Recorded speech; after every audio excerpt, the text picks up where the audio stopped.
ನಮಸ್ತೆ ಸ್ನೇಹಿತರೆ, think easy official ಚಾನಲ್ಗೆ ಸ್ವಾಗತ.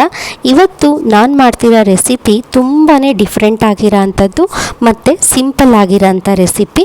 ಮನೇಲಿ ಅನ್ನ ತುಂಬ ಜಾಸ್ತಿ ಮಿಕ್ಕಿದ್ರೆ ನಾವು ಚಿತ್ರಾನ್ನ ಮಾಡೋ ಬದಲು ಈ ಆನಿಯನ್ ರೈಸ್ನ ನಾವು ಮಾಡ್ಬೋದು. ಆನಿಯನ್ ರೈಸ್ ಯಾಕೆ ನಾನು ಇಲ್ಲಿ ಚೂಸ್ ಮಾಡ್ತೀನಿ ಅಂತ ಅಂದರೆ, ಬಾಡಿ ಹೀಟ್ ಆದಾಗ ತಂಪು ಮಾಡ್ಕೊಳ್ಳೋದಕ್ಕೆ ನಾವು ಆನಿಯನ್ನ ಬಳಸ್ಕೊಂಡು ರೈಸ್ ಮಾಡ್ಬೋದು. ಆನಿಯನ್ ರೈಸ್ ಹೇಗೆ ಮಾಡೋದು ಅಂತ ನೋಡೋಣ ಬನ್ನಿ.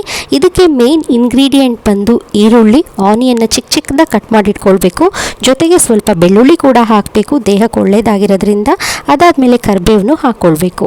ಪ್ಯಾನಲ್ಲಿ ಸ್ವಲ್ಪ ಕೊಬ್ಬರಿ ಎಣ್ಣೆ ಹಾಕ್ಕೊಳ್ಬೇಕು. ಅದಾಗಿದ್ದೆ ಒಣಗಿದ ಮೆಣಸಿನ್ಕಾಯಿನ ನಾವು ಚೆನ್ನಾಗಿ ಫ್ರೈ ಮಾಡಬೇಕು.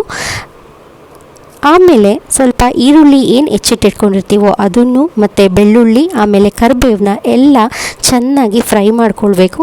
ಸ್ವಲ್ಪ ಉಪ್ಪು ಕೂಡ ಹಾಕ್ಕೊಳ್ಬೇಕು. ಅದಾದಮೇಲೆ ಸ್ವಲ್ಪ ತುಪ್ಪ ಕೂಡ ಹಾಕಿ ಚೆನ್ನಾಗಿ ಈರುಳ್ಳಿ ಗೋಲ್ಡನ್ ಬ್ರೌನ್ ಆಗೋ ತನಕ ಫ್ರೈ ಮಾಡಿಟ್ಕೊಳ್ಬೇಕು. ಆಮೇಲೆ ನಾವು ಅನ್ನ ಏನಿರುತ್ತೋ ರೈಸು ಮನೆಯಲ್ಲಿ ಅದನ್ನು ಬಿಡಿ ಬಿಡಿಯಾಗಿ ಸಪ್ರೇಟಾಗಿ ರೆಡಿ ಮಾಡಿಟ್ಕೊಳ್ಬೇಕು. ಫೈನಲಿ ಆ ಅನ್ನನ ಈ ಬಾಣಲಿ ಒಳಗೆ ಹಾಕಿ ಚೆನ್ನಾಗಿ ಕಲಸಿದ್ರೆ ನಮಗೆ ಬಿಸಿ ಬಿಸಿಯಾದಂಥ ಹೆಲ್ದಿಯಾಗಿರೋಂಥ ಆನಿಯನ್ ರೈಸ್ ರೆಡಿಯಾಗಿದೆ. ಸೊ ಈ ರೆಸಿಪಿ ನಿಮಗೆ ಇಷ್ಟ ಆದಲ್ಲಿ ನಮ್ಮ ಚಾನಲನ್ನು ಲೈಕ್ ಮಾಡಿ, ಶೇರ್ ಮಾಡಿ, ಸಬ್ಸ್ಕ್ರೈಬ್ ಮಾಡಿ.